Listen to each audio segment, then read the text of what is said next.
আসসালামু আলাইকুম। ধাপেরহাট সাদুল্লাপুর গাইবান্ধা থেকে আপনাদের সকলকে স্বাগত জানাচ্ছি। এখানে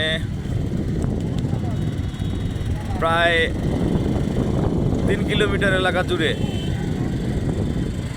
গাড়ির যানজট বেঁধে রয়েছে। অনেক যাত্রী ভোগান্তির শিকার, শত শত গাড়ি রাস্তায় দাঁড়িয়ে রয়েছে।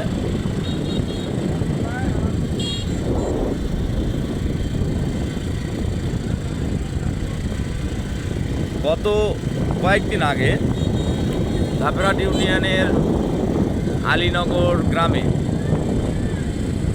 একজন বৃদ্ধ মহিলা ধর্ষণের শিকার হয়।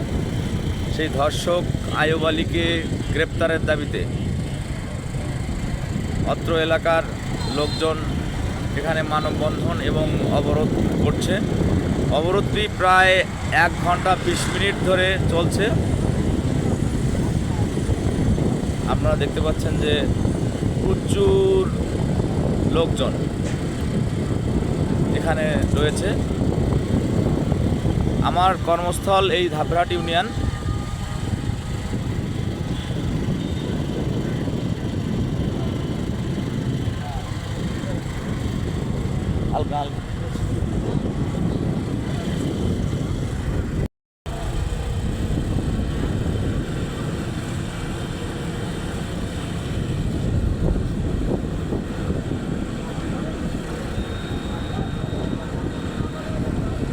শত শত গাড়ি আটকা পড়েছে এখানে।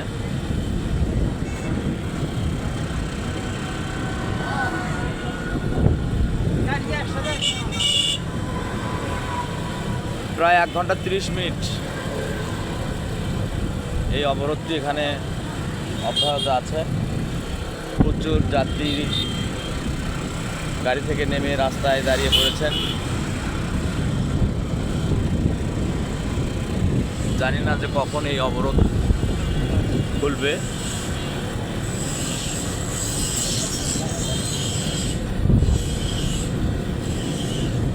ধর্ষণের প্রতিবাদে ধাপেরহাট ইউনিয়নের লোকজন রংপুর বগুড়া মহাসড়ক অবরোধ করেছে। আপনারা দেখতে পাচ্ছেন প্রচুর গাড়ির সমাগম হয়েছে এখানে। শত শত যাত্রী ভোগান্তির শিকার।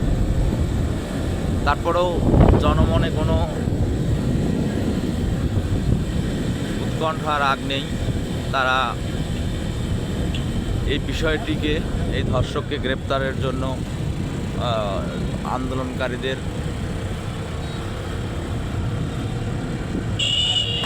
পাশেই রয়েছে।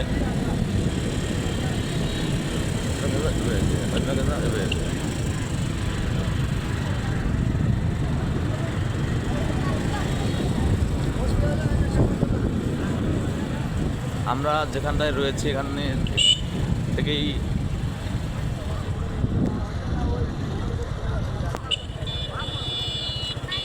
শুধুমাত্র এক পাশটা দেখাতে সক্ষম হলাম। ঠিক উত্তর পাশেও একই অবস্থা। যা